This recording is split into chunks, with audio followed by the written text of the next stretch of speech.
నెల్లూరు నగరంలో ప్రముఖ ఛానల్ కార్యాలయం ముట్టడితో ఉద్రిక్తత నెలకొంది. వైసీపీ జిల్లా అధ్యక్షుడు మాజీ మంత్రి కాకాని గోవర్ధన్ రెడ్డి ఆధ్వర్యంలో వేలాది మంది కార్యకర్తలు ఆఫీసును ముట్టడించారు. మహిళలపై చేసే అనుచిత వ్యాఖ్యలకు నిరసనగా వైసీపీ శ్రేణులు భగ్గుమన్నాయి. ఏసీ రూముల్లో కూర్చొని ఆడవాళ్లలా మాట్లాడడం కాదని, దమ్ముంటే బయటకు రావాలని కాకాని సవాల్ విసిరారు. మీడియా విలువలను దిగజారుస్తున్నారని తీవ్రంగా విమర్శించారు.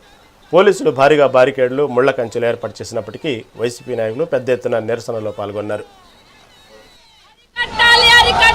చరిచి నువ్వు మగవాడు అయితే బయటకు రమ్మని చెప్పి పిలిచాం.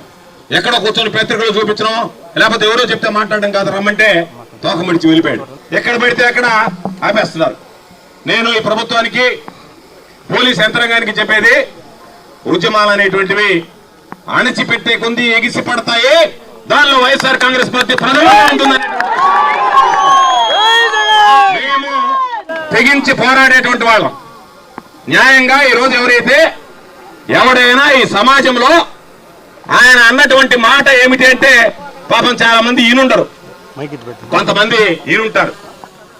వైఎస్ఆర్ కాంగ్రెస్ పార్టీ శ్రేణులు పెళ్ళాలని కూడా జగన్మోహన్ రెడ్డి గారు ఆదేశిస్తే వీళ్ళు మా చెల్లెళ్ళు అని చెప్పి వేరే వాళ్ళకి ఇచ్చి పెళ్లిళ్ళు చేస్తారు అని చెప్పి మాట్లాడారు.